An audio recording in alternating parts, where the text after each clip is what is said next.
Ini ada 4 personal, ada 4 orang yang kuliah. Apakah judulnya sama dengan PSB itu semua? Nah, itu. Kemudian nanti kalau ada yang sama, coba nanti tulang diagram Ishikawa-nya ini dibuat apa yang menjadi permasalahan pokok di lembaga pendidikan jenengan, gitu ya, selain penerimaan siswa baru. Nah, gitu ya. Nanti di Mbak atau audien mahasiswa yang menerangkan kenapa kok ada hal-hal yang dilaksanakan di diagram Ishikawa tersebut. Nah, gitu ya, nanti keterangannya di bawah apa itu diagram Ishikawa ya. Jadi yang 1, 2 dijawab sendiri saja, tidak usah dibacakan untuk pertemuan besok ya, tapi yang poin ketiga saja yang dikerjakan, itu maksud saya. Nah, setiap kali di dalam bukunya Edward Salis itu selalu ada kata-kata mutiara atau motivasi atau kata-kata yang dipilih paling bagus untuk menunjang judul bukunya. Jadi di dalam situ ada tulisan, para pendidik harus belajar dalam menggunakan dan menafsirkan strategi dasar yang sering dan sesuai digunakan untuk peningkatan mutu di lembaga pendidikannya. Jadi Stanley ini bilang sebagai seorang guru itu harus mempunyai tafsiran strategi mana yang cocok, gitu ya. Nah, dalam pelaksanaan strategi di sini nanti bisa menggunakan lebih dari 1 alat atau strategi. Nanti kan ada 9, boleh nggak saya menggunakan 2 alat sekaligus? Boleh, kalau memang itu memecahkan masalah lembaga pendidikan silahkan saja, gitu ya. Mau 3 juga boleh ya, mau semuanya dipakai juga boleh gitu kalau nggak ada kerjaan lagi di lembaga pendidikan. Kemudian bisa menggunakannya, jadi udah bikin strategi tapi tidak bisa menggunakan ya percuma ya, strateginya tidak terlaksana. Kemudian dari segala macam strategi itu disesuaikan dengan kondisi lingkungan lingkungan sekolahnya. Jadi nggak bisa muluk-muluk, nanti yang melaksanakan nggak bisa semua, malah juga repot gitu kan. Jadi strategi di sini cari yang paling ringan, efisien, mudah tercapai. Nah, dengan cara bagaimana nanti kita lihat di bawah. Jadi semua alat dan kegiatan itu di dalam ini ya, pembelajaran hari ini merupakan strategi penting untuk kemajuan PKM di lembaga pendidikan jenengan.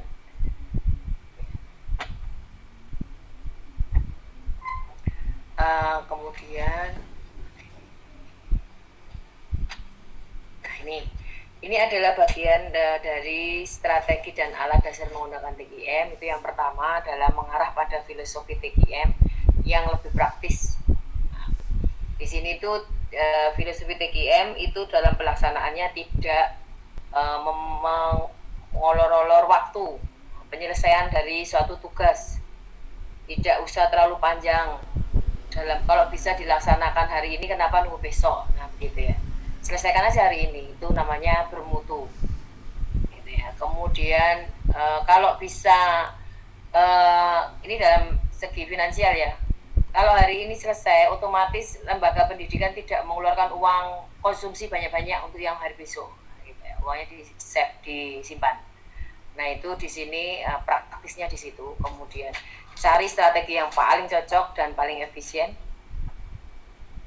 Kemudian sebagian besar alat dari mutu tersebut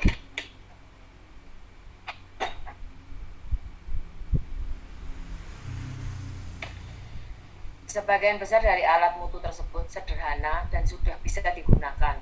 Yang paling sederhana dari ke-9 alat itu untuk peningkatan mutu yaitu brainstorming. Biasanya brainstorming ini dicari dengan menerima masukan-masukan dari mana saja ya, dari warga sekolah gitu ya. Dari warga sekolah terutama dari yang kecil-kecil, masukan dari siswa, kita catat, kita buat metrik. Ini masukan dari siswa seperti ini usulnya. Satpam, OB ya, biasanya itu yang ada masukan baik itu biasanya dari yang ini ya, yang menjaga sekolah itu ya. Nah, penjaga sekolah itu kan 24 jam, jadi dia itu lebih paham tentang lingkungan sekolahnya daripada guru, pak gurunya ya, karena datang kerja cari uang gitu ya kalau pak guru dan bu guru. Tapi kalau UB ini agak menjiwai sekali dengan sekolahnya ya, lingkungan sekolah luarnya gitu ya. Nah, brainstorming ini banyak sekali diambil dari bawah ya, bottom up gitu ya. Itu lebih bagus daripada kita dari atas turun ke bawah. Itu lebih baik dari bawah naik ke atas. Jadi kita bisa menerima aspirasi dari bawah gitu ya. Nah, ini brainstorming ini alat paling mudah digunakan, paling murah gitu ya, mempunyai banyak solusi. Kemudian yang ketiga adalah salah satu aspek untuk mengumpulkan seluruh alat yang bermanfaat, mengimplementasikan konsep. Jadi alat yang utama setelah kita brainstorming itu kita mempunyai konsep. Oh, jadi kelemahan kita di sini lembaga pendidikan kita.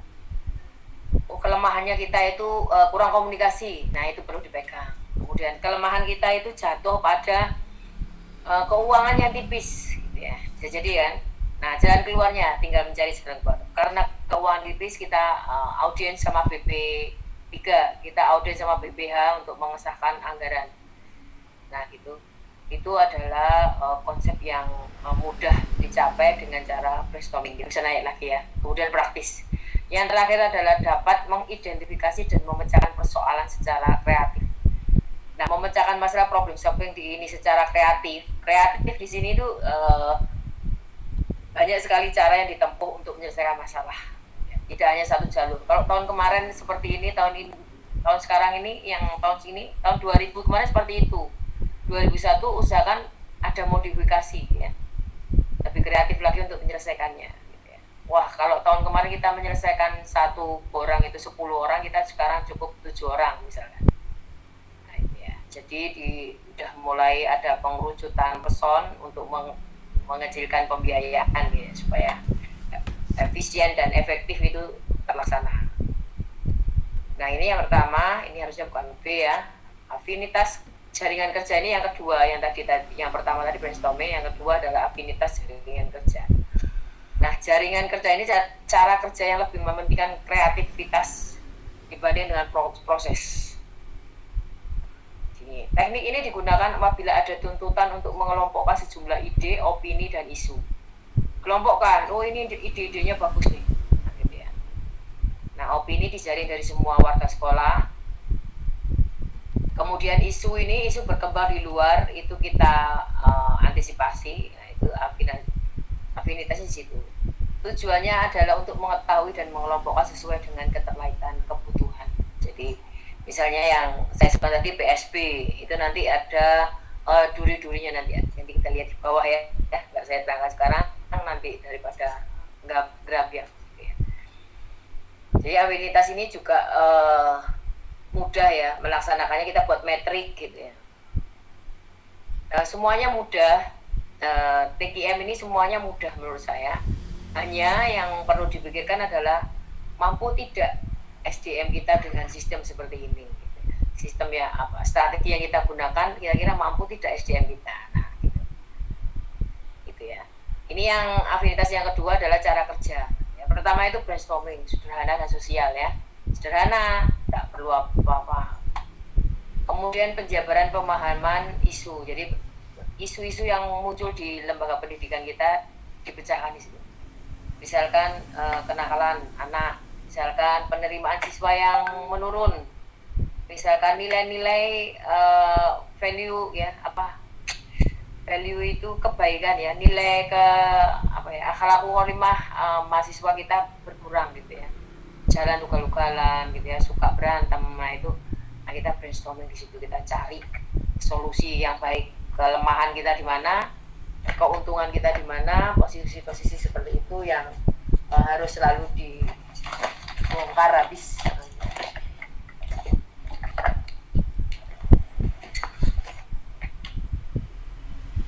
Kemudian setelah ketemu isu-isu itu, kemudian ditulis ide-idenya semua, ditulis. Ide ini pemecahannya, problem-nya ditulis semua jawaban dari isu-isu tadi. Nah, kalau di afinitas jaringan kerja ini karena diselesaikan satu persatu, maka dia itu buat kartu yang sudah ada permasalahannya udah siap gitu ya. Kemudian di situ menggunakan strategi metode dan caranya itu dengan runtut diambil, kemudian kartu-kartu itu diambil secara acak ya, dan dilaksanakan sesuai dengan kartu yang terambil. Ini sudah ada kartu, ada masalah nilai, ada masalah PSB, ada nilai gitu ya, banyak sekali A, B, C, D gitu. Nah, afinitas perjaringan kerja ini kita ambil satu kartu, kita yang selesaikan kartu itu. Jadi afinitas ini kelemahannya di situ ya, kita tidak bisa menyelesaikan sesuai dengan kebutuhan. Tapi kenapa begitu? Karena di afinitas ini ditaruh di kartu atau amplop lah gitu ya, tidak kartu ya, dimasukkan dalam amplop itu sudah tertulis. Nah, itu yang amplop yang diambil itu yang diselesaikan lebih dulu gitu ya, padahal kebutuhan untuk menyelesaikan masalah kan tidak boleh seperti itu. Tapi ini bisa dilakukan kalau di pabrik yang tidak mengutamakan kecerdasan ya, knowledge ya, keilmuan ya, karena dia menyelesaikan nama barang yang harus diproduksi. Nah, kemudian diambil secara acak, dilaksanakan sesuai kartu yang terambil, lalu kartu yang keluar lagi langsung dilaksanakan atau dijabarkan atau terjabarkan di sini, dan akan terjadi kekacauan di mana di balik kekacauan yang akan timbul adalah tim-tim yang lebih solid dalam melaksanakan sebuah ide baru.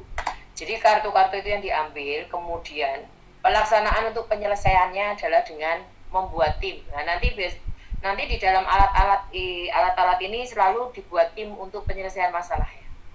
Jadi masalah itu cepat terselesaikan jika bekerja sama dalam satu tim. Tidak one man show, semua satu orang gitu ya. Tidak seperti itu. Di semua dari 9 alat itu seperti itu. Nah, kalau kerjanya seperti ini akan timbul kekacauan kalau tidak ada SOP. Jadi kartu-kartu yang disiapkan, kalau Anda memang ingin kartu, jadi isu ada ditulis di situ, strateginya tertulis di situ, SOP-nya juga ada tertulis di situ. Jadi cara kerja mereka itu terperinci, jadwal terperinci, bagus dalam melaksanakannya, hingga isu-isu itu tadi dapat diredam. Terakhir akan ditarik kesimpulan baru dan diagram dari isu-isu baru yang akan muncul, dan mengelompokkannya sesuai isu yang ada, sesuai isu dan ide barunya. Jadi pakai kartu-kartu afinitas jaringan kerja ini memang kan namanya jaringan kerja. Jadi kerjanya itu sudah dikelompok-kelompokkan, ya, masuk ke jaring A, jaring B, jaring C, kemudian di situ jaring di sini saya umpamakan dengan kartu-kartu tadi ya. Nggak mungkin saya bilang jaring A gitu ya. Di kartu-kartu tadi, di amplop-amplop tadi sudah ada semuanya. Jadi cara kerjanya afinitas seperti itu. Nanti kan ada tugasnya yang kebaikan dan kelemahan dan keunggulannya ya. Nanti dijabarkan sendiri di situ. Tapi tidak usah dikumpulkan, hanya Anda jawab aja itu soalnya supaya tahu. Kemudian yang ketiga adalah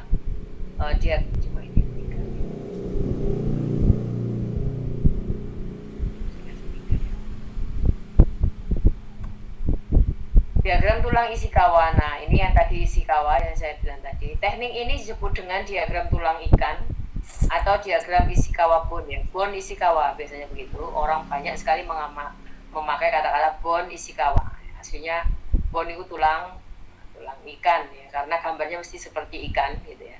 Kalau mau digambar kereta api boleh aja, tapi kereta api nanti nggak ada durinya gitu ya. Gerbong-gerbong tok gitu ya. Nah, kalau bahasa Inggris structure itu banyak pakai gerbong-gerbong ya, tapi nggak ada durinya. Duri itu adalah permasalahan yang harus dipecahkan. Kemudian diagram Ishikawa adalah sebuah daftar visual yang disusun secara terstruktur. Alat ini digunakan ketika sebuah institusi atau tim perlu mengidentifikasi yang mengeksplorasi sebab-sebab masalah atau mencari faktor-faktor yang bias, mengarahkan pada sebuah perbaikan atau peningkatan menurut Edward Sellis ya di bukunya itu. Ini adalah bone Ishikawa. Jadi gambarnya saya buat sendiri ya. Kalau aslinya coba cari di internet gitu ya, nanti gambar ikannya bagus sekali. Nah, ini adalah masalah kepalanya ini. Kepala ini adalah masalah yang terjadi di lembaga pendidikan. Yang tugasnya jenengan besok kan PSB gitu ya. Jadi ini di PSB, penerimaan siswa baru di sekolah. Nah, gitu. Ini adalah duri-durinya, ini adalah apa yang dibutuhkan dalam penyelesaian masalah yang di kepala ikan ini, kepala ikan ini. Di sini yang adalah staf guru, prosedur, kebijakan, dan lembaga. Ini adalah 4 poin pokok yang menunjang dari atau yang membentuk sekolah menjadi ideal gitu ya. Kalau saya tulis di sini agak sempit ya, susah membacanya, maka saya buatkan diagram ini, flowchart ini dikit. Jadi yang tulang pertama adalah prosedur. Prosedur itu yang pertama harus jelas. Ya, prosedur harus tepat. Prosedur yang dibuat oleh rapat timnya tadi, tim prosedur, tim staf guru gitu kan, kalau dibuat tim. Kemudian tim kebijakan, tim lembaga gitu ya, kalau dibagi-bagi menjadi tim. Kemudian kalau dalam prosedur ini saya tulis 4. Kalau jenengan mau nulis 10 juga boleh ya. Prosedurnya apa sih ya di lembaga ini ya. Selalu diaudit bermanfaat. Nah, prosedur itu dibuat harus bermanfaat. Prosedur itu dibuat harus selalu diaudit gitu ya. Semuanya ya. Yang diaudit itu tidak hanya keuangan aja ya, tapi kebijakan yang dibuat oleh sekolah itu harus perlu diaudit. Apakah sudah sesuai atau belum gitu ya. Nah, kemudian staf guru.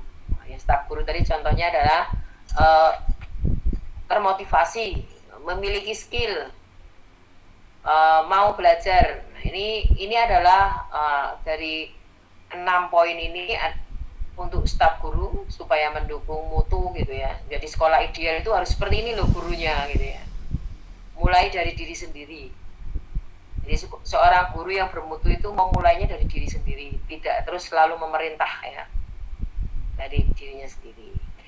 Kemudian kebijakan dari kepala sekolah apa saja?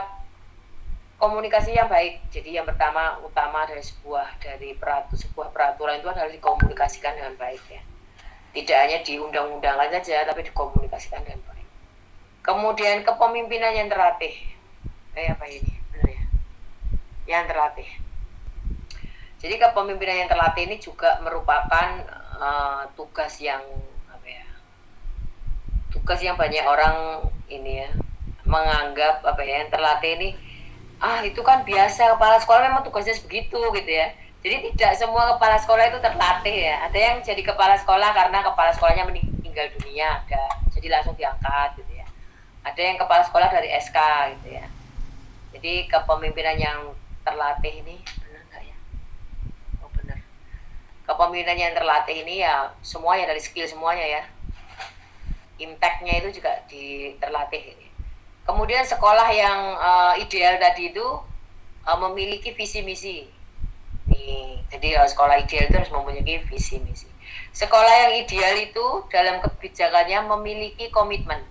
Jadi sekolah ideal itu mempunyai komitmen ya. Kalau nggak masuk jam 7 ya udah kena punishment gitu ya, dipotong gajinya 5.000 gitu.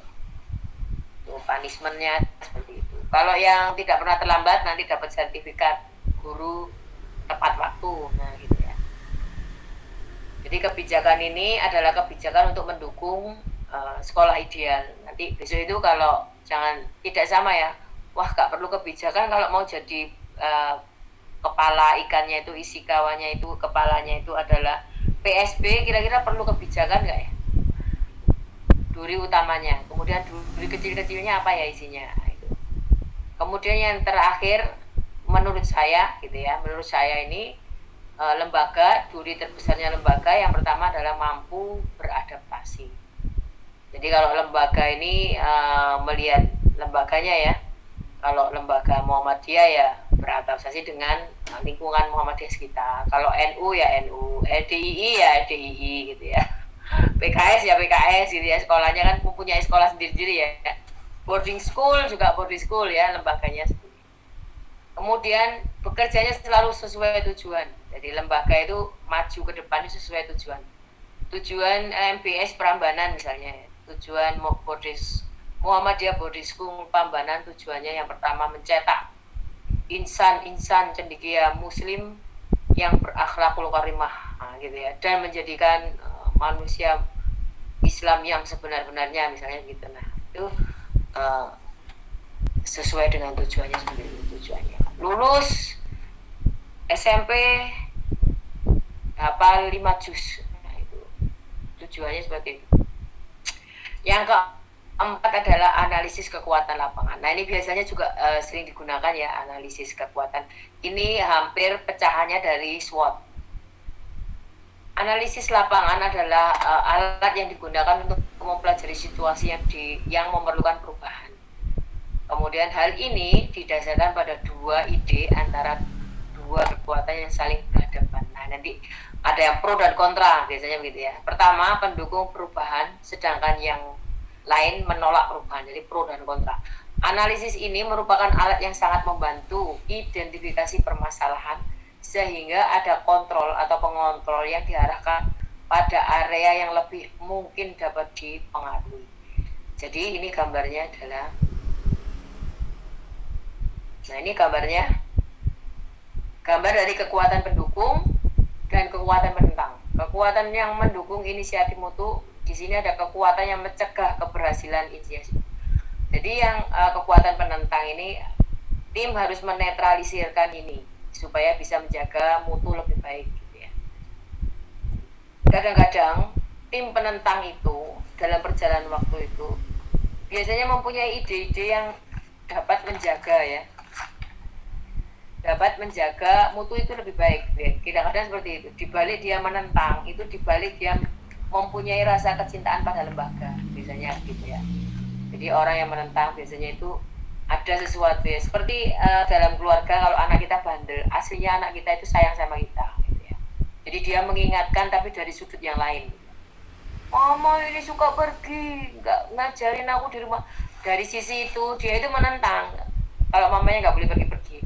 Nah, cara penyelesaiannya baru diberi keterangan, mama pergi karena menyelesaikan urusan ini ya gitu.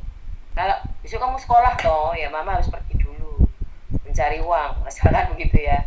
Jadi tim penentang ini ada sesuatu yang dia mau ucapkan gitu ya, mau dia utarakan.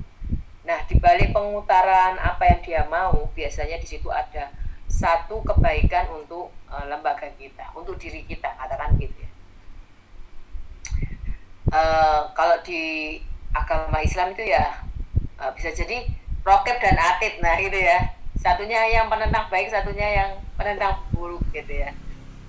Jadi udah, kalau di film-film tuh anak-anak yang malaikat sampai, udah kamu berani aja sama orang tua gitu, nggak boleh nanti masuk neraka. Nah itu antara kekuatan penentang dan pendukung gitu ya. Langkah yang kedua, pendukung perubahan dan penentang perubahan. Kalau mendukung, langkah-langkah untuk melakukan perubahan. Nah, kalau menentang, faktor-faktor penghalang yang harus dinetralisir. Inilah analisis kekuatan lapangan. Kalau yang kemarin, ya? Mohon maaf Ibu, tanya Ibu. Iya, iya. Ini apa namanya? Assalamualaikum warahmatullahi wabarakatuh. Waalaikumsalam. Ibu katakan tadi analisis lapangan itu salah satu pecahan dari SWOT ya Bu ya. Ya. Berarti sesungguhnya TKM itu juga tidak boleh meninggalkan SWOT ya Bu. Itu yang pertama. Ya. Kemudian kalau kita bicara moto kan, terutama lembaga pendidikan, kalau kita bicara moto tentu yang paling dipersiapkan pertama kali kan tentu bidang sarana prasarana Bu ya. Semakin semakin manajemen satu baik, tentu akan mendukung peningkatan mutu itu. Lalu pertanyaan saya begini Bu, kalau misalnya tidak semua sekolah itu saprasnya baik, tidak semuanya ya kan.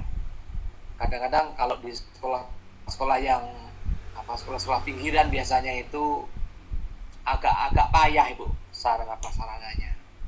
Kadang-kadang matematika pun matematika sastra, fisika pun fisika sastra, kimia sastra. Kenapa demikian? Karena sarana prasarananya tidak didukung, terutama laboratorium kimia, biologi, fisika, kemudian komputer, semakin bagus itu berarti kan akan mendukung peningkatan TGM di sekolah itu. Pertanyaan saya Bu, kalau kita menginginkan, tentu kalau sarana prasarana itu kan memerlukan biaya yang sangat besar untuk untuk lengkap. Jadi semua keperluan proses pembelajaran itu lengkap. Kan itu perlu biaya sangat besar. Itu bagaimana Bu? Ini kalau di misalnya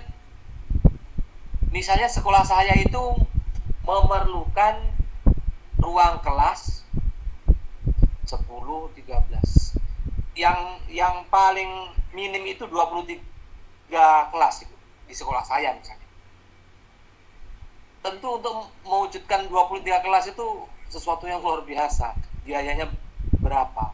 Satu kelas itu kalau dihitung-hitung sekitar 300 jutaan. Nah, kalau untuk melengkapi itu semua, belum laboratoriumnya, belum semuanya, ini bagaimana untuk menganalisis TQM-nya ini? Terima kasih. Wassalamualaikum warahmatullahi wabarakatuh. Waalaikumsalam warahmatullahi wabarakatuh. Ada yang mau menjawab?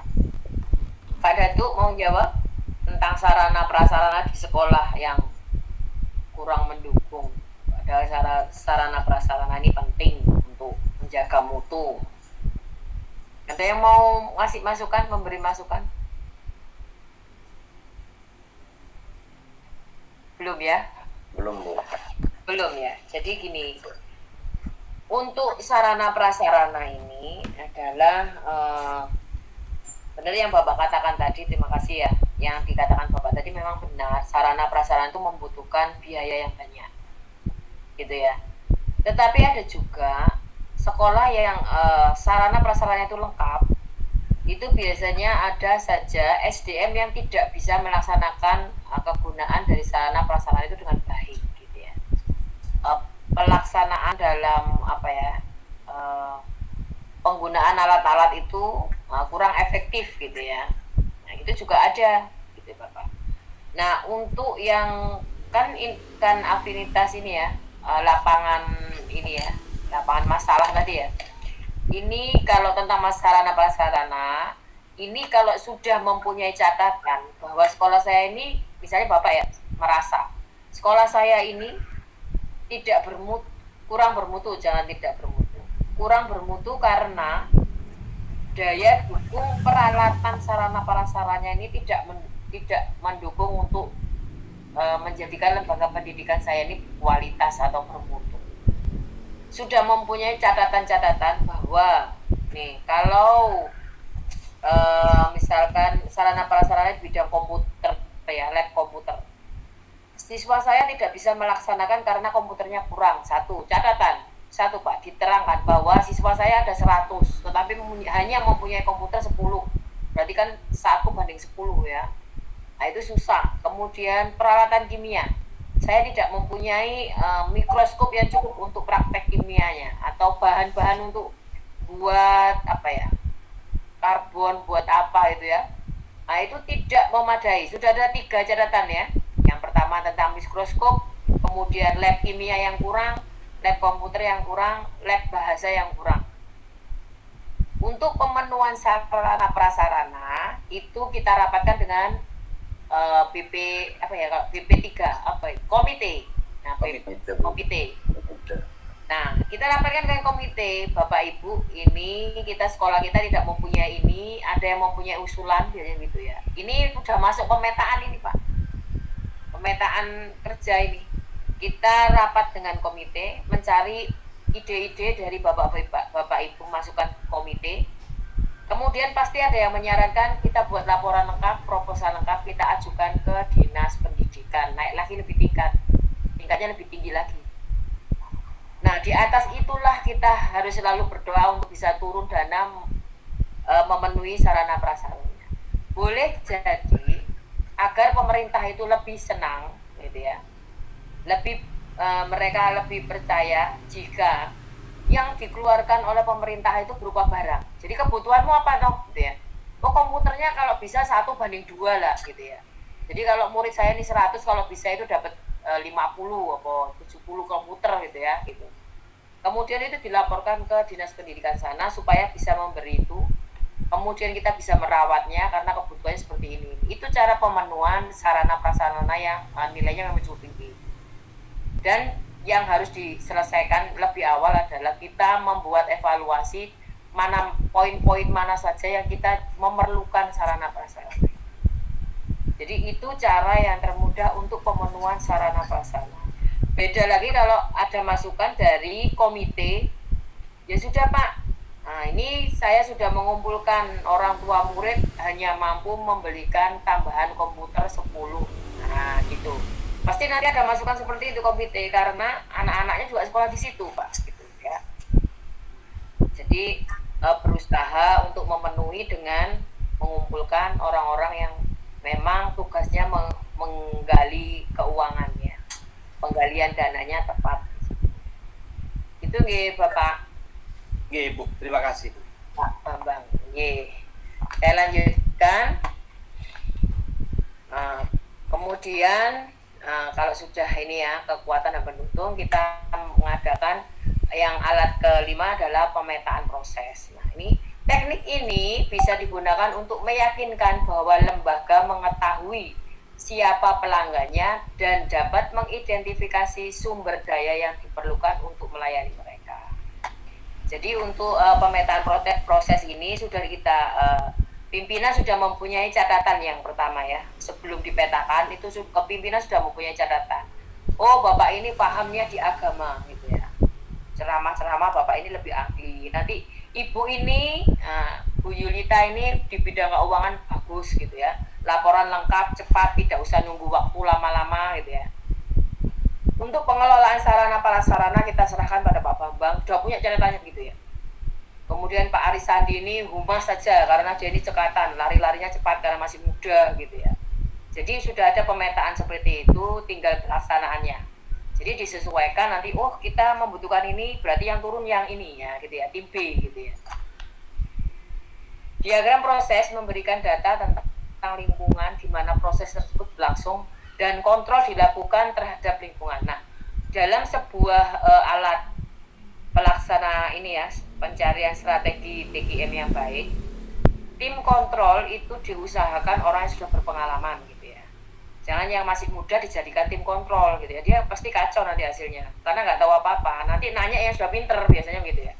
Jadi orang yang sudah ahli di dalam tim kontrol ini itu didampingi sama yang muda tidak apa-apa ya. Yang muda ya disuruh-suruh aja dulu biar apa, apal gitu ya, hafal.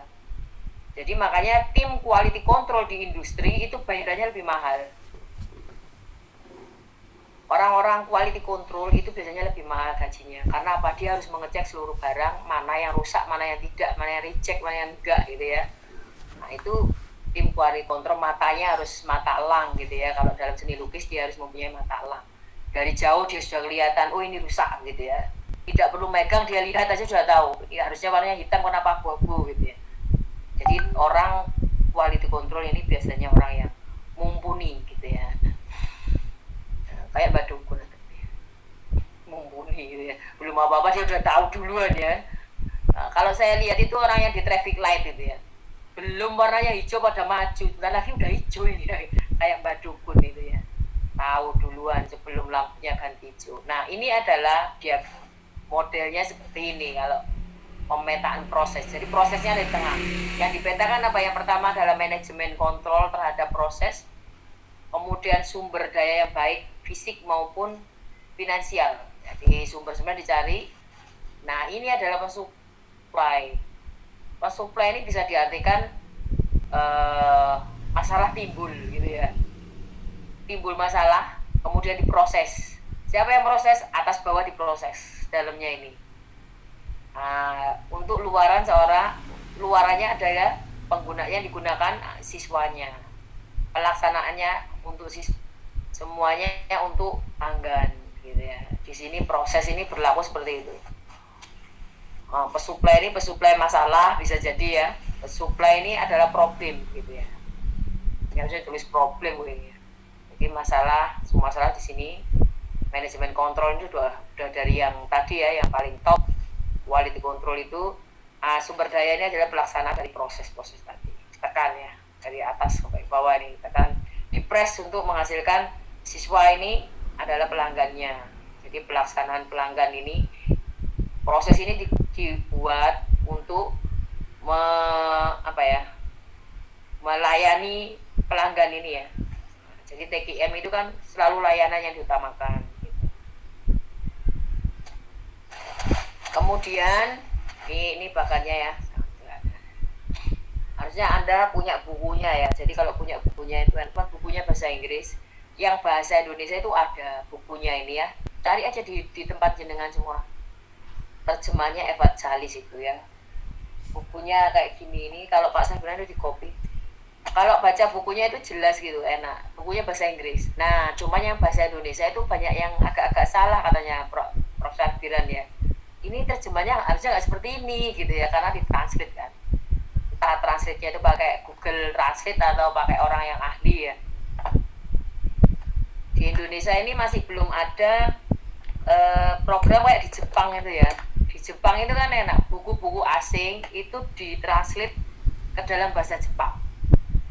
Jadi orang Jepang itu tidak kesusahan untuk belajar buku-bukunya orang Amerika sana ya, buku-buku Eropa, buku-buku Jerman, semua buku yang dari luar negeri diterjemahkan dalam bahasa Jepang. Jadi enak di Jepang. Harusnya Indonesia itu nyontoh kayak gitu loh.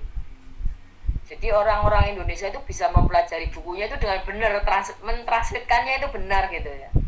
Tapi itu harusnya menerjemahkan adalah Menteri Pendidikan sana loh. Jadinya nggak mempunyai satu payung tentang penerjemahan translate buku dalam bahasa Indonesia gitu. Itu mantap itu kalau ada seperti itu, orang Indonesia nggak akan tambah ketinggalan ini ya pendidikannya gitu ya. Cuma nggak tahu kapan. Mungkin kalau Pak Bambang jadi Menteri Pendidikan, nah itu bagus. Usul saya dimasukkan ya Pak Bambang. Amin. Supaya amin, atau Pak Datu Asar ya. Atau bunda-bunda ini gitu ya kalau jadi menteri ya besok ya. Bu Dinar. Diusulkan ada buku translate semua, buku-buku ya. Gitu. Jurnal kita blendednya ke Al-Quran aja, gak usah Scopus gitu kan enak ya. Kena Scopus udah menter ya, gak cukup 10 juta gitu ya kan gitu. Kemudian kita masuk alat ke-6 yaitu flowchart. Flowchart dapat membantu mengidentifikasi langkah dan proses. Flowchart ini kalau biasanya skripsi itu ya, biasanya skripsi itu pakai spiral penyelesaian masalah itu. Nah, flowchart merekam seluruh rangkaian tahapan, keputusan dan aktivitas yang diperlukan. Salah satu elemen penting flowchart adalah memetakan secara sederhana dan mudah. Dengan pemetaan tersebut akan dapat meningkatkan pengetahuan tentang proses tersebut dan memperluas area peningkatannya.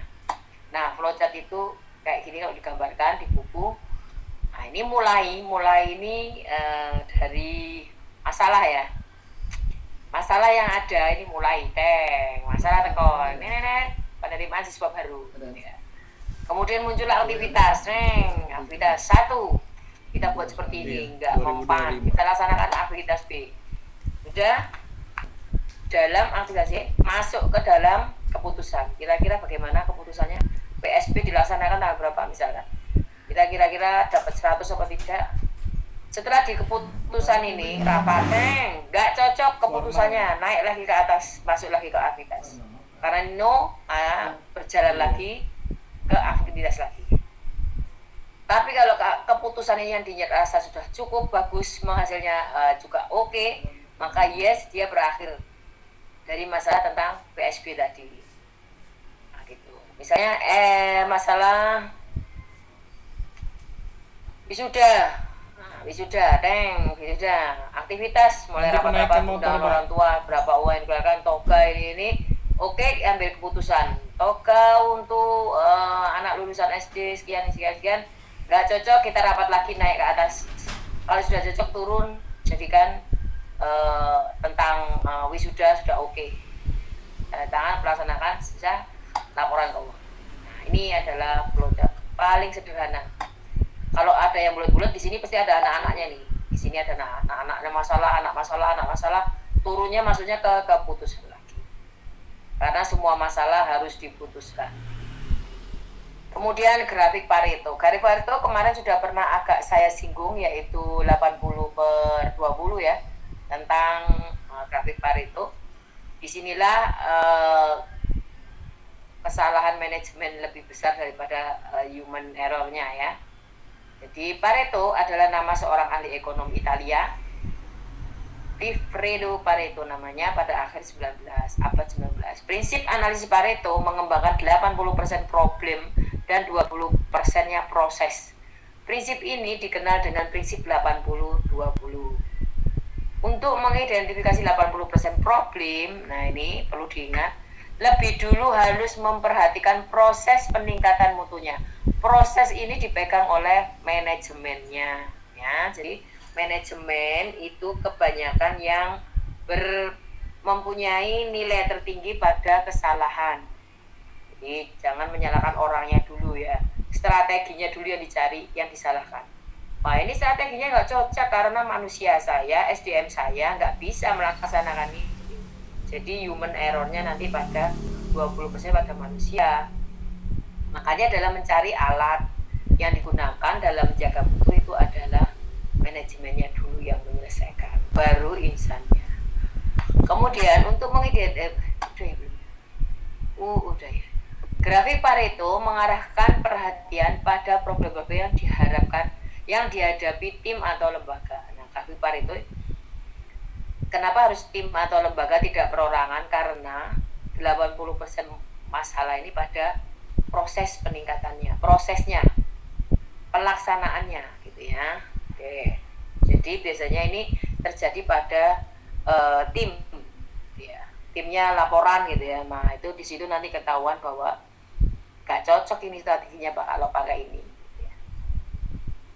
Kemudian standarisasi ya, kalau kita dinas pendidikan ya kita pakai standar pendidikan nasional ya. Standarisasi adalah usaha menetapkan standar yang digunakan untuk mengukur prestasi siswa.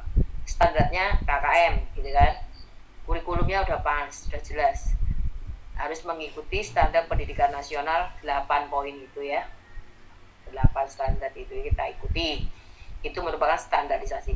Di lembaga pendidikan, alat yang handal atau digunakan di perusahaan atau lembaga adalah evaluasi. Nah, makanya tim evaluasi atau tim kontrol ini harus yang kompeten. Kalau guru ya dievaluasi, disupervisi oleh kepala sekolah. Kepala sekolah oleh atasannya, di Porcam oleh apa itu namanya? Dinas pendidikan ya, kota, daerah. Kemudian pemetaan jalur kerja. Nah, pemetaan jalur kerja ini memetakan karir lembaga pada para pelajar akan menghasilkan sebuah cara mudah untuk mengidentifikasi peristiwa-peristiwa atau kendala-kendala potensial yang mereka hadapi selama belajar di sekolah atau perguruan tinggi. Jadi pemetaan jalur kerja ini bukan kerja jalur kerja apa ya? Jadi guru gitu kan ya. Alur kerjanya. Alur kerjanya. Oh ini harusnya begini dulu, nanti harus A dulu, nanti kalau sudah A selesai baru ke B. Pemetaan akan muncul di mana perbedaan persepsi dan harapan akan muncul kesalahpahaman.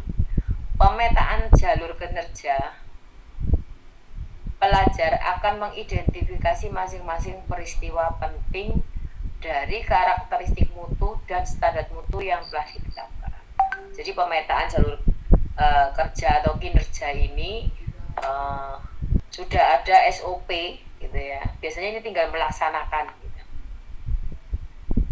Nah, biasanya kepala sekolah yang mempunyai catatan ini ya, pemetaan jalur kinerja ini, bahwa kalau membuat dana bos, biasanya setahu saya ya, membuat dana bos itu, laporan dana bos itu sudah runtut, pemetaannya sudah oh uangnya ini untuk guru honorer sekian persen, beli buku yang ciptaannya dinas pendidikan sekian persen, sudah penyelesaian masalah-masalah itu sudah ada aturannya.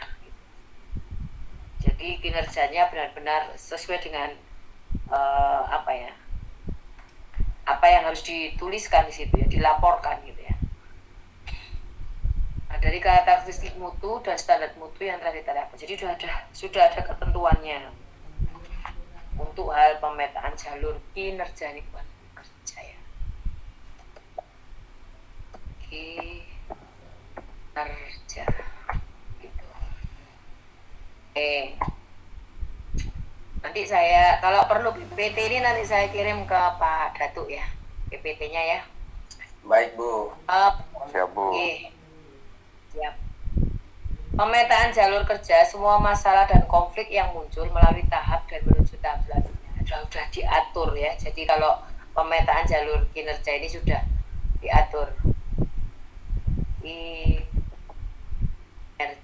Kinerja. Ini sudah ada aturannya, tinggal pelaksanaannya. Makanya tim evaluasinya harus solid, sudah tahu apa yang harus dia kerjakan. Jadi tidak menggunakan orang-orang yang biasa-biasa saja ya. Bahayanya bagi lembaga adalah saat memfokuskan diri secara berlebihan pada satu fokus, satu masalah lain jadi hilang, nggak terselesaikan gitu ya. Karena apa? Fokus pada masalah ini harus selesai dulu sampai finish, baru ganti yang lainnya. Padahal lainnya belum tentu mendukung yang sudah finish tadi. Nah, ini harus hati-hati pemetaan jalur kerja. Nah, di sini ada sedikit kelemahan ya. Berarti ada kelemahannya kan? Pemetaan jalur kerja sama apa yang tadi yang pakai kartu tadi? Afinitas ya. Nah, itu kan ada ya, buatlah keunggulan dan kelemahan dari alat-alat itu. Nah, itu dibuat metrik. Gak usah panjang-panjang ya buat metriknya. Buat belajar sendiri aja. Yang saya butuhkan adalah penerimaan siswa baru atau masalah yang muncul di lembaga pendidikan Anda. Besok silakan presentasi satu-satu. Satu orang 3 menit. Gak usah panjang-panjang. 5 menit cukup nggak ya? 5 menit gitu ya. Nah, oke. 2 jam waktunya. 2 jam ya. Nanti belum tanya jawabnya Mas. Presentasi 5 menit, pertanyaan dong. Nanti jawab pertanyaan. Kali 24. Kira Mas? Berapa itu ya? 24 tambah 24, 48. Iya. 1 jam kan? Kalau dibuat ini apa namanya? Pertanyaannya nanti jawabnya paling nggak 10 menit tuh. 10 menit kan yang lebih banyak. Iya pertanyaan. Karena membaca kondisi kawah itu Mas bentar. Jabarkannya nggak usah panjang-panjang. Jadi satu kata ya. Duri satu kata. Duri setiap duri itu ya. Dicari kalau bahasa Indonesia pokok pikiran yang berbobot nih di situ ya. 5 menit sudah sama pertanyaan Bu, kan 120 dibagi 24 sama dengan 5 menit. Oh iya.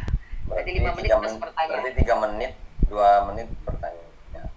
Ya kalau enggak nanti diteruskan besok, minggunya besok yang belum. Oh bisa begitu. Iya. Oke. Pokoknya nanti semua harus ada suaranya yang keluar gitu ya. Ibu, ini adalah ya. Ini tak tutup dulu PPT-nya. Oke.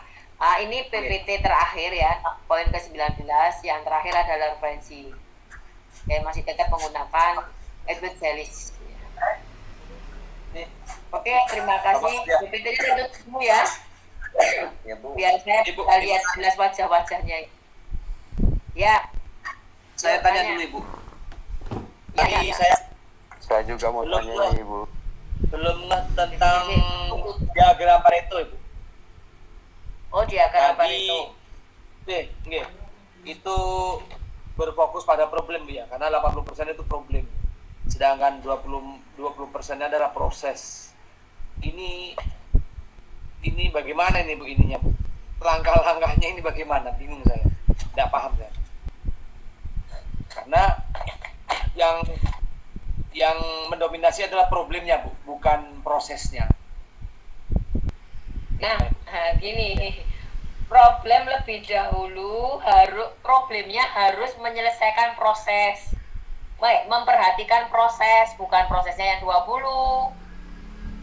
Bukan prosesnya yang 20 loh, Pak. Jadi 80% itu problem lebih dulu harus memperhatikan proses. peningkatan mutu. Yang 20% konsentrasi pada penyebab timbulnya masalah. Jadi bukan 20-nya itu proses, salah, kebalik. 80 itu, saya bacakan lagi ya Pak. Untuk mengidentifikasi 80% problem, lebih dulu harus memperhatikan proses peningkatan mutu. Nah, yang melaksanakan proses itu kan nanti manajemen, mulai dari planning, perencanaannya, organizingnya sama bawahan, sama siswa, sama warga sekolah gitu ya, Abang. Kemudian ya POAK-nya itu, Pak, proses itu ada di situ. Proses peningkatan mutu.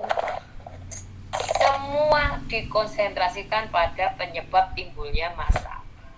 Jadi yang 20% bukan konsep ya. Prinsip ini juga ya betul. Gitu, Pak. Jadi yang 80% itu biasanya begini, Pak. 20% itu pada pelaksana.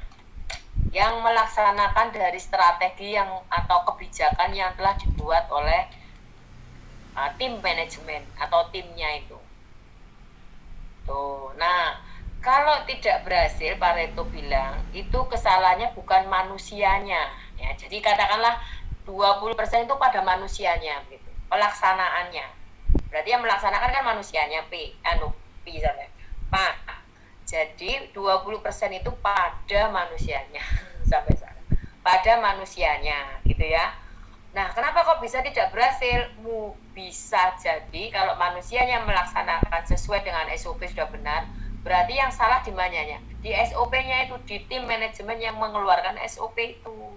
Nah, itulah yang harus diperbaiki. 80% itu yang harus diperbaiki. Oh, ini balik lagi ke model yang atas tadi yang pertama. Oh, ini nggak cocok untuk SDM saya. SDM saya belum sampai ke sini. Cari strategi yang lebih mudah lagi. Ya, Mak, strategi yang paling mudah di dalam TKM itu adalah brainstorming tadi untuk melaksanakan pemecahan masalah di dalam lembaga. Gitu, Bapak.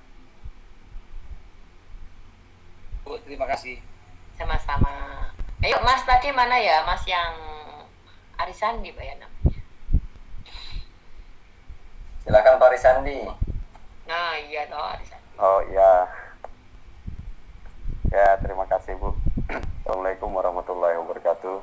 Waalaikumsalam warahmatullahi wabarakatuh. Kuliah sambil di sekolah ini Bu. Ya, nggak apa-apa. Tadi terkait mengenai PSB ya, penerimaan siswa baru itu. Saya hanya ingin sekedar sharing saja, mana tahu ada Itu besok diterangkan, jangan sekarang. Oh, Itu PR PSB. Besok Anda yang baca, Anda bikin kondisi kawa, kepalanya itu adalah penerimaan siswa baru. Duri-durinya yang besar gitu itu ya? apa? Iya, jangan sekarang. ya gitu ya. Saya kira boleh nih malam ini Bu. Nanti Soalnya ada masalah saya. Gambarnya di-share lo ya, gambarnya di-share lo. Ah, itu jawabannya panjang. Ya, tadi saya sudah screenshot tadi sih Bu, udah. Oh iya toh. Oh jadi kalau begitu ya mungkin kesempatan sama yang lain aja lah Bu kalau begitu. Ya. Oke, kasih Bu. Iya. Ayo Tapi kalau teman-teman yang lain. mau denger curhatannya beliau boleh nggak itu? Ayo teman-teman. boleh, mungkin sebagai gambar Boleh Bu. siapa tahu. Boleh Bu. Ini belum jadi Boleh contoh kan? nggak? Itu Boleh katanya ya? udah screenshot Teman-teman. tadi. Boleh Bu. Ini Sangat boleh. waktunya masih panjang kan Bu? Ya, ayo. Ya, di sekolah kami, khususnya di Berau ya, di SMA Muhammadiyah, itu saya pernah menjadi anggota penerimaan siswa baru. Di Berau itu berlaku sistem zonasi Bu. Nah, jadi sistem zonasi. Nah, yang kasihan itu yang jangkauannya yang jauh dari kota, misalkan seperti di kampung halaman saya di Pulau Derawan atau di Tanjung Batu. Nah, itu kalau diterapkan sistem zonasi, mereka tidak bakalan masuk. Sementara di sistem zonasi itu memang ada poin tersendiri, bahkan poinnya cukup tinggi. Nah, jadi mau tidak mau mereka harus ikut jalur prestasi. Nah, ketika mereka coba jalur prestasi, ketika di ranking, jarang sekali itu bisa masuk ke sekolah negeri. Nah, akhirnya mereka memilih untuk di sekolah swasta. Nah, mungkin dari Ibu sendiri kira-kira sistem zonasi itu menurut Ibu sendiri ada tidak dampak positif atau mungkin dampak negatifnya? Mungkin itu saja, Bu. Terima kasih. Ya, terima kasih kembali. Oh, ini PSB-nya ini permasalahan duri pertamanya adalah zonanisasi. Ada yang berpengalaman dengan zona ini? Perzonaan ini? Ya, saya Bu. Oke. Ya, Assalamualaikum warahmatullahi wabarakatuh. Saya mau menanggapi yang Pak Risandi tadi. Ya. Sebenarnya kalau plus minus ya, ada plus minusnya itu. Yang minusnya itu mungkin buat yang anak-anak derawan tadi, mungkin dia ingin bersaing di sekolah negeri, tetapi tidak bisa karena dibatasi oleh zonasi, ya. Jadi mereka mau tidak mau ke sekolah swasta tadi. Tapi keuntungan buat sekolah-sekolah swasta ya, kalau seandainya seperti itu kan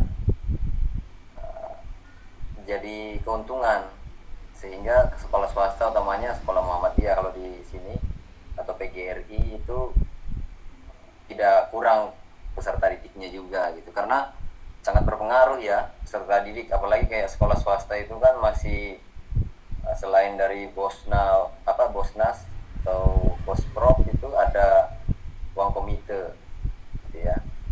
Otomatis kalau siswanya sedikit kan berpengaruh nanti, apalagi uang komite itu digunakan untuk operasional dan mungkin gaji guru. Nah, jadi seperti itu plus minusnya kalau menurut saya. Terima kasih. Assalamualaikum warahmatullahi wabarakatuh. Ada yang lain? Assalamualaikum warahmatullahi wabarakatuh. Ada yang lain? Oke ya.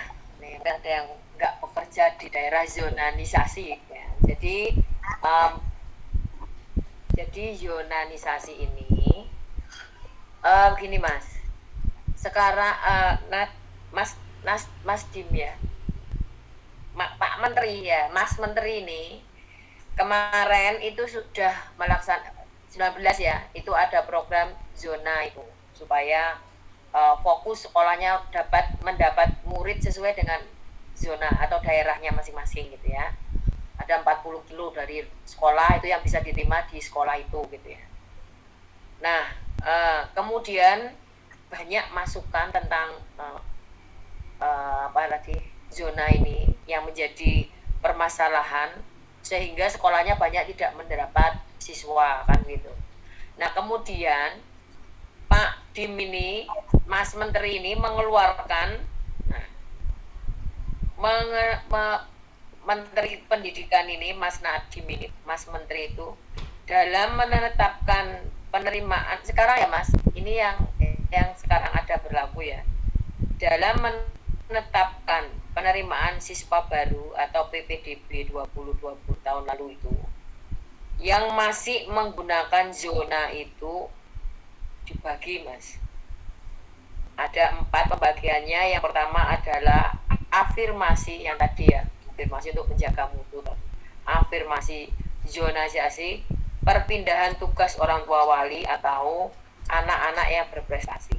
Nah, untuk menjaga zona itu tetap berjalan, maka tidak semuanya daerah bisa melaksanakan zona itu. Nah, seperti Papua, kalau zonanya itu dibatasi di Jakarta, nggak dapat murid satupun karena daerahnya jauh-jauh, Pak. Jalan kakinya jauh, nggak ada kendaraan yang bisa mencapai di sekolah itu, gitu ya. Nggak berlaku zonalisasi di daerah Papua, di Timor Leste, ya. Daerah-daerah terpencil yang Kabupaten Landak gitu ya, Pak, Kalimantan Barat gitu ya. Landak ke ini orang Dayak itu ya ini nggak dapat murid sama sekali. Jadi zona itu juga tidak berlaku di sekolah yang ada di di Indonesia ini. Kemudian ditambahlah kuota jalur, nah ini supaya muridnya dapat banyak, ditambahlah kuota jalur prestasi gitu ya. Walaupun ini sekolah di DIY ya, kota misalnya, oh, rumah saya di Sleman. Di Sleman itu walaupun anaknya dari Malang, gitu ya, dari Surabaya, mau sekolah di tempat Sleman ini diperbolehkan nggak pakai zona ya udah, karena apa, dia berprestasi, jadi bisa nambah murid banyak. Kemudian mengurangi jalur zonasi tadi menjadi 70%. Jadi tidak 80%. Jadi bisa nambah murid lagi. Nah, yang kalau prestasi itu ditambahnya 30%, hampir separuhnya. Yang dulu hanya 15%, anak-anak yang pinter-pinter boleh sekolah situ, pinter main basket boleh di sekolah situ. Nah, itu harus sekolah supaya mendapat murid banyak, karena zona jadi tidak banyak kan muridnya, supaya dapat banyak muridnya buatlah pamflet menerima anak mempunyai penghargaan main bola, misalnya sepak bola gitu ya, kemudian bulu tangkis. Nah, itu menjadi sekolah olahraganya. Di tempat cucu saya SD Muhammadiyah Sagan itu ada yang bulu tangkis gitu. Jadi anak-anak yang pintar bulu tangkis itu diterima di situ. Padahal kalau dihitung ke zona-zona dia nggak masuk zona sekolah di Sagan gitu ya. Tapi kelebihannya diterima oleh anak tersebut dengan mempunyai sertifikat prestasi.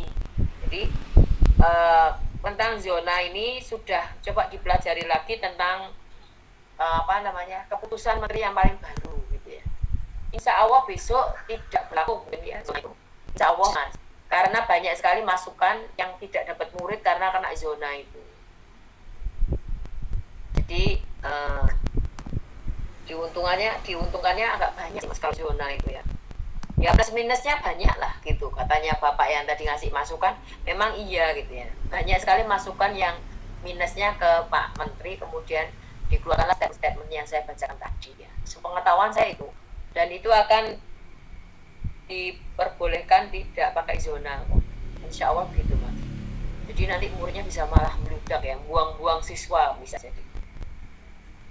Jadi dinikmati saja kalau siswanya sedikit tapi bermutu gitu ya. Jadi sekolahnya seperti sekolah privat gitu ya. Jadi lebih mendalam, pembelajarannya lebih bagus gitu ya. Tapi nggak ada yang gaji ya nanti ya kalau muridnya sedikit ya. Karena ya betul. Kurang income nanti kan, apalagi di sekolah swasta Bu. Iya, Muhammadiyah juga swasta. Ya. Ya, jadi ya itu cara penjaringannya seperti itu Pak. Cari buka yang program sekolah negeri, sekolah di swasta jenengan yang mempunyai ini sertifikat tadi ya saya bilang olahraga, yang bidang olahraga. Kemudian yang hafal juz amma, juz 30 misalnya. Wah, sekolah gratis selama 6 bulan gitu Pak. Nanti bulan berikutnya yang bayar. Nah, itulah income di situ. Jadi ada seperti daya seperti itu yang diunggulkan. Satu lagi ya, bekerjasama dengan panti asuhan, Mas. Jadi murid-murid panti asuhan yang nggak sekolah disekolahkan di sini aja. Kalau di SD saya seperti itu, muridnya sedikit, bekerjasama dengan panti asuhan yang ada di Kalasan dekat rumah sakit polisi ya, rumah sakit Bayangkara. Itu ada satu panti asuhan yang muridnya anak-anak pantinya itu sekolah di tempat saya semua yang SD. Nanti SMP-nya di SMP Muhammadiyah yang di dekat kita juga dulu. Jadi kerjasamanya masih terjalin dengan sampai sekarang. Nanti ya itu sama kerjasama seperti itu lah. IDM kalau di UAD itu kan memberi beasiswa bagi yang gitu ya hafal Quran 100% nggak bayar gitu ya. Separuh juz yang bayarnya separuh, 25 yang bayarnya 25% gitu. Kalau jenengan kan beasiswa yang malah nggak bayar. Kalau di tempat kami, alhamdulillah itu ada kerjasama dengan Basnas. Nah, gitu. Cari banyaknya di Basnas itu Pak. Dibuka peluang-peluang untuk menerima siswa dari kajian mereka gitu ya, apalagi SMP, SMA gitu ya. Kalau yang di SMA kekurangan murid dicari ke ini, nanti ada penyaluran tenaga kerja gitu, kerjasama dengan mana itu pasti nanti dapat, insya Allah muridnya banyak. Ada gambaran-gambaran tentang lulus, kalau sudah lulus saya ke sana ya. Itu dikenali. Itu ya menurut saya seperti itu ya, dipelajari lagi tentang zona-zona karena sudah ada sedikit perubahan dari Mas Menteri gitu ya. Jadi ada pelonggaran yang boleh dibuka. Oke, kasih Bu. atas. Yuk, sama-sama. Izin berpendapat Bu terkait dengan zonasi tadi Bu. Oh, oke Mas Ahmad. Ini Ya. Iya ini. Ayo Mas bantu. Oh ya Bu, terima kasih Bu. Berdasarkan sepengetahuan saya, hasil sharing dengan beberapa pengawas di beberapa kecamatan yang menaungi sekolah dasar itu, mereka berpendapat kalau zonasi sebenarnya itu menguntungkan sekolah swasta. Jadi banyak sekolah unggulan negeri itu anak-anaknya itu mereka mereka rela jauh-jauh hanya untuk mendaftar di sekolah negeri meskipun agak jauh. Analisis selanjutnya itu mungkin dari pusat atau dari pemerintah itu kenapa menerapkan zonasi itu karena misalnya di tingkat desa, lebih kecil lagi di tingkat RT bahkan RW itu terkadang itu anak-anaknya itu banyak, peserta didiknya itu banyak, sehingga jika dimasukkan ke dalam satu sekolah itu bisa anggaplah misalnya kuotanya itu 2 kelas. Kalau misalnya di SD itu misalnya anggaplah mungkin 48. Jika dalam 2 rombel itu 2 kelas, jika dalam satu desa lebih dari 48 maka peserta didik tersebut bisa beralih ke sekolah di desa sebelah atau juga bisa masuk di sekolah swasta. Jadi sebenarnya untuk program zonasi itu sangat menguntungkan untuk swasta. Kalau saya sendiri meskipun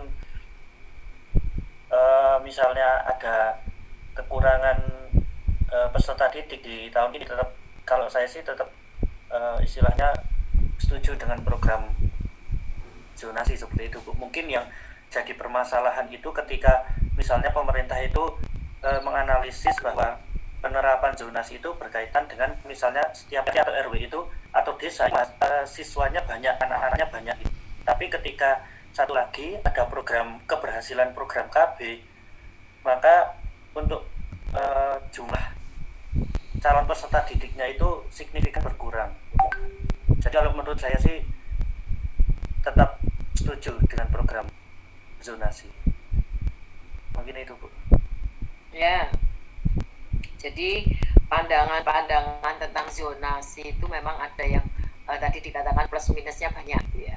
Jadi ada yang merasa diuntungkan karena sudah siap di depan mata gitu ya, karena dibantu oleh wilayah-wilayah daerah-daerah sekitarnya. Ada juga yang sampai nggak dapat murid karena kenapa kok tidak sampai dapat murid? Karena jumlah kelulusannya itu hanya sedikit memang. Jadi kemarin kalau ada masalah di pertemuan yang kelas lain ya, atau kelas ini ya, di tempat saya itu dapat muridnya cuma sedikit gitu ya, bukan karena zonalisasi gitu ya, dapat muridnya cuma sedikit gitu ya. Jadi keuangan juga kurang, apakah bisa dikatakan bermutu gitu.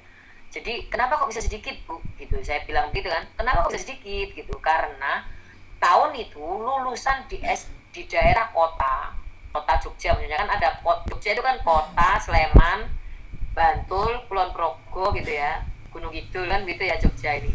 Nah di daerah kota itu lulusannya cuma sedikit, makanya tahun ini saya mendapat sedikit, walaupun ada zonisasi, walaupun ada kerjasama dengan PDM maupun bazar Mas Iku gitu ya. Jadi memang tahun itu kelulusannya memang sedikit gitu ya. Nah, jadi zonisasi kita lihat, kita ambil manfaatnya yang baik, kita laksanakan, kita cari strategi untuk menggali siswa dari cara lain selain zonalisasi itu tadi. Ngoten nggih, masukan yang bagus juga ini. Ada yang pro dan kontra, ini bagus ini ya. Bisa pemetaan jalur kekuatan dan kelemahan ini. Oke, ada yang bertanya lagi? Saya Bu. Oke. Assalamualaikum warahmatullahi wabarakatuh. Waalaikumsalam warahmatullahi wabarakatuh. Ibu Nisa dan teman-teman yang insya Allah dimuliakan Allah pada kebagian malam hari ini. Bu, saya tertarik dengan analisis kekuatan lapangan tadi karena pengalaman di lapangan itu terkait dengan analisis ini sangat menentukan, karena kalau kita salah juga nanti hasilnya salah analisa kita. Maka dibutuhkan yaitu kejelian tadi dijelaskan oleh Ibu, butuh ya ketepatan dalam, makanya menurut saya penting sekali intersubjektif ataupun istilahnya kepekaan nurani ya, kejelian nurani kita ataupun ya, di dalam analisis. Maka saya ingin di bagian dari analisis itu ada analisis situasi internal dan analisis situasi eksternal. Kalau di setiap tahun kepala sekolah atau kepala madrasah itu pasti akan melaksanakan PKKM, penilaian kinerja kepala madrasah atau PKKS ya, penilaian kinerja kepala sekolah.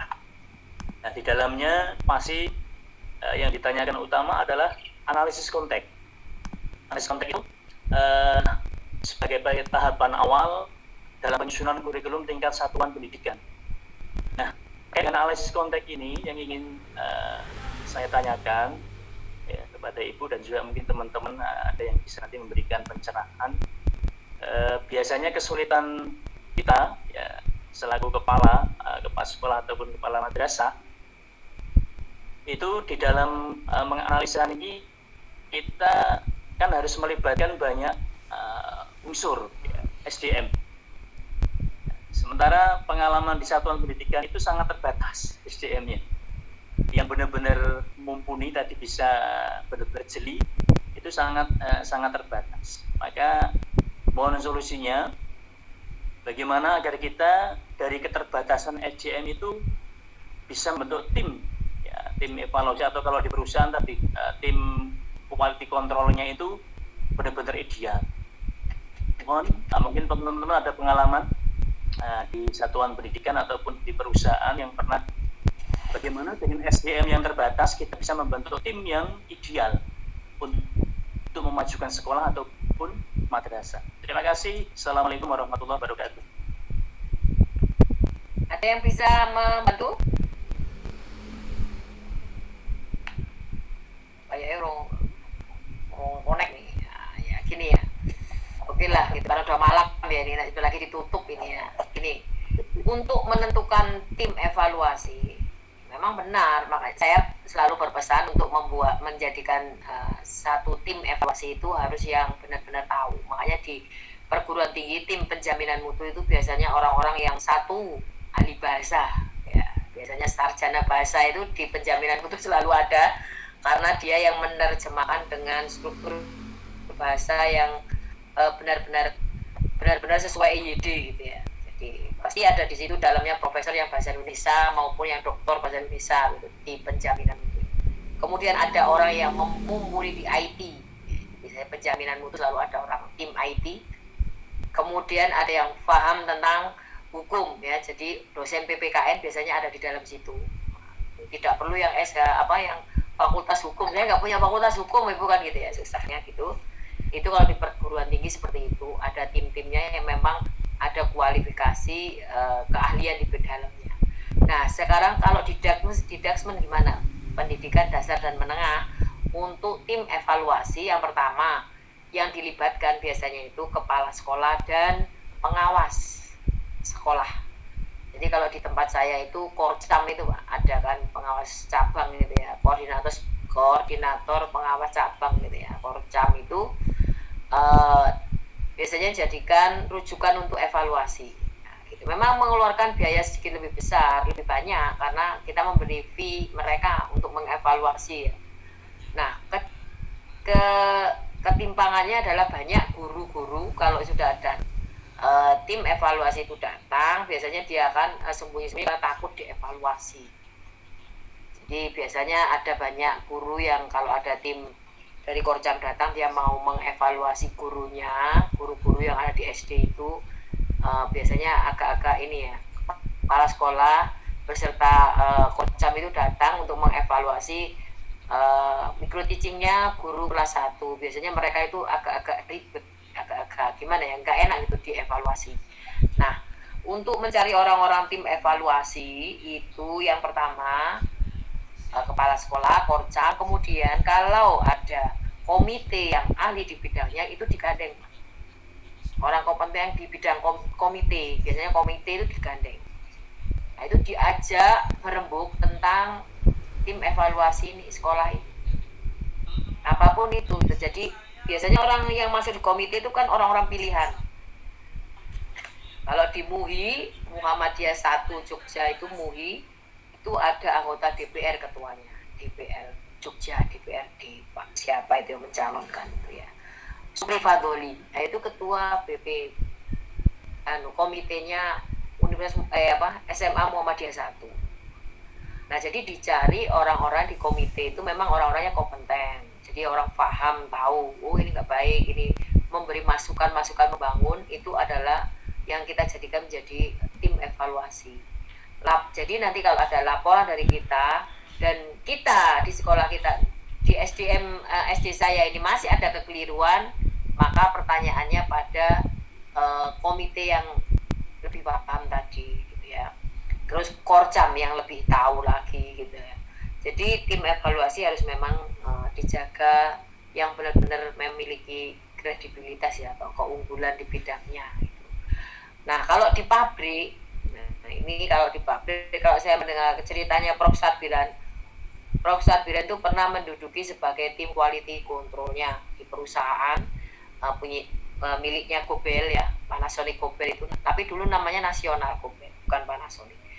Nah itu beliau menduduki di tim quality control. Itu cara ngetes membuat radio itu dilempar dari jarak 1 meter radionya itu, jadi dijatuhkan sejak tinggi 1 meter, yang hancur yang mana gitu. Oh ini speakernya yang hancur, nah itu speakernya yang dirubah, diambil speakernya kemudian diganti dengan komponen yang lebih bagus lagi. Itu kalau di nasional seperti itu. Jadi tim quality control kalau di elektronik itu kebanyakan diambil dari orang-orang yang teknik elektro. Biasanya yang diambil itu dari UNJ, setahu saya ya. UNJ itu lebih banyak diterima di perusahaan Pak Gobel itu. Kenapa kok yang dicari dari UNJ kok tidak yang ITB misalnya begitu ya, yang bagian mesin itu ya? Karena kalau yang diambil dari UNJ gitu ya, dari ilmu pendidikan lah gitu ya, elektronika maupun elektro kelistrikan, nanti dia itu bisa mengajarkan kepada temannya, gitu Pak, karena dia ada ilmu kependidikannya, bisa mengajarkan kepada temannya, ini loh caranya seperti ini. Tapi kalau yang benar-benar lulusan murni dari misalnya ITB tidak di ilmu kependidikan elektro gitu ya, kalau di UNJ kan ada ilmu pendidikannya elektronika, arus berat ya, arus tinggi apa arus rendah gitu ya. Nah itu bisa menerangkan ke temannya. Tapi kalau orang yang tidak di ilmu pendidikan, dia tidak bisa menerangkan ke temannya, pokoknya ini kerjanya ini loh, ini aja diceklek, ini cekel nyetrum, nah gitu. Tapi kalau yang ilmu pendidikan dia bisa menjelaskan dengan baik, nah gitu. Itu setahu saya seperti itu. Jadi kalau di perusahaan yang Pak Gobel itu seperti itu cara quality control. Setahu saya juga lagi nih Pak, di sepatu bata. Sepatu bata itu kan ada tim quality control, tim evaluasi. Jadi sepatu-sepatu itu banyak sekali yang dijual murah di pabrik itu tidak lolos dalam quality control. Satu, nyetaknya miring gitu. Nah itu sepatu-sepatu kalau mau beli sepatu bata yang murah itu di sana Pak, di Jakarta yang pinggir-pinggir kali itu loh ada kan gudangnya sepatu bata itu. Nah, itu tidak lolos uji. Jadi ada miring sedikit, ada yang sobek, catnya salah, nah gitu. Jadi itu kalau di tempat sepatu seperti itu. Kalau tas ya seperti dilihat, kalau ini ibu-ibu yang ada di Jogja silakan pergi ke toko Elizabeth, itu tempatnya tas. Di situ ada satu pojok meja 2 rak dan 2 meja yang bersab 2. Kemudian di atasnya itu ada rak tas khusus barang-barang reject. Jadi salah masang resleting kebalik, kemudian kancingnya kebalik, nah itu dijual murah, diskonnya banyak. Nah itu saya sebagai mak-mak ya, tas dan sepatu gitu. Tapi kalau Prof. Sadbiran memang berusaha di perusahaan elektro gitu ya, jadi benar-benar dilempar dari ketinggian 1 meter, kira-kira yang rusak mana. Nah kalau di ilmu kependidikan, kalau quality control pasti dilihat adalah kelulusan, nilai anak-anak didik kita, baik itu nilai akademik maupun nilai-nilai kemanusiaan atau values itu. Jadi anak saya sekarang nilainya udah di atas KKM, itu tim evaluasi yang bekerja Pak. Ya kalau seperti itu tidak membutuhkan orang-orang yang kompeten. guru itu sudah kompeten karena dia sudah sarjana gitu. Apalagi sudah magister UAD. Jadi Anda sekalian adalah tim evaluator yang kompeten di bidangnya nanti kalau sudah tesisnya lolos gitu. Sekarang pun nih kalau di sekolah Anda pasti lebih tinggi ya dipandang dengan teman-temannya. Wah iya jenengan kan sekarang udah S2 gitu ya, walaupun belum lulus tapi teman-teman Anda bangga gitu. Dan pasti Anda dijadikan rujukan dari teman Anda sendiri. Itu mesti tidak bisa dipungkiri gitu ya. Jadi mesti ada apa-apa mesti nanya jenengan. Karena mereka berpikiran Anda sudah kompeten menjadi tim evaluator. Bisa-bisa yang di perguruan tinggi ini pindah penjaminan mutu ini ya, gitu. Itu ya Pak, cara mencari tim evaluator yang paling top, markotop gitu. Ya Ibu, terima kasih. Sama-sama. Sudah ya? Sudah ya? Pertemuannya Ya, udah ya? Oke, Bu. Sudah Bu. Ya, oke, Bu. Ya memang acaranya malam ya, tapi malam gitu ya. Iya. Karena di rumah saya jam 9 kurang seperempat, supermarketnya udah tutup. Gitu. Dan, Kalimantan Timur baru jam 10, Bu. aduh, maaf. Oke, kalau saya minta Apa Bu? untuk sekali ini saja ya. Soalnya dikerjakan ya Bu. Ibu, Oke. mohon Bu. Iya ya. Ini soal yang tadi dikerjakan Ibu. Iya, jadi tugasnya adalah silakan membuat satu desain Bon Ishikawa tentang permasalahan sekolah dengan Sidik Pak Raja, oke? Ya Bu. Udah. Oke, marilah Tadi Bu yang kita soal esai soal esai apa tadi itu yang bab 6 ya Bu? Soal bab 6. ya, nggak usah Pak, nggak usah dijawab, saya nanti Nggak usah belajar dikerjain, Bu, yang ya? lain saja. Belajar yang mata kuliah lain saja, saya juga bisa buatkan Bon Ishikawa tentang permasalahan terutama PSP. Tapi kalau nanti ada mahasiswa yang dicari persoalan yang bisa dibuat presentasi gitu aja ya. Jadi jangan memberi judul yang baru lagi. Pertemuan tinggal 1 kali lagi. Kemudian kita off karena mengumpulkan mengerjakan materi. Tapi nanti kalau Pak sama Pak Sukirman saya disuruh ngasih materi ya tak kasih materi gitu. Saya siap 14 materi. Sebentar Bu, sebelum ditutup saya mau bertanya tentang Oh iya. maka itu kan kita buat kesepakatan kapan dikumpulnya yang TKM di sekolah dan ada beberapa judul yang Ibu berikan. Nah, Ya. itu kesepakatan katanya dikumpulnya nanti kesepakatan itu kita sepakati mungkin malam ini Bu. Kapan Pak, kira-kira? iya toh. Ya di Sudah sini selesai semua. sebagian sudah tapi kan Belum. di sini Saya ada biasa belum. saya minta dikumpulkan itu. Maksudnya dirundingkan malam ini mungkin pada 3 Iya. hari sebelum waktu UTS. Nah, Ya, siap. UTS itu oh, iya. Siap Bu, siap. ya, kan banyak tugas Kita tau UTS kan. Betul Bu. Iya Bu. Ya 3 hari sebelum UTS. Biar Iya, nanti UTS-nya ngerjain Januari. sambil mengingat. Saya kemarin ngerjain karena ada yang tanya Bu, UTS-nya kayak apa gitu ya. Pokoknya ngerjain soal saya bilang gitu. Ya oke. Oke Bu. Makasih, Bu. Saya Saya minta- Januari aja, Bu. Hah? Itu UAS Pak Januari Pak. Oke, terima kasih atas kehadirannya hari ini. Saya minta maaf kalau ada salah-salah kata. Sama-sama Ibu. Masalah. Bu, Baik, kita tutup pertemuan hari ini dengan membaca hamdalah bersama-sama. Alhamdulillah. Saya minta maaf ya kalau ada salah-salah kata. Assalamualaikum warahmatullahi wabarakatuh. Waalaikumsalam warahmatullahi wabarakatuh. Terima kasih Ibu. Terima kasih Ibu. Terima kasih Ibu.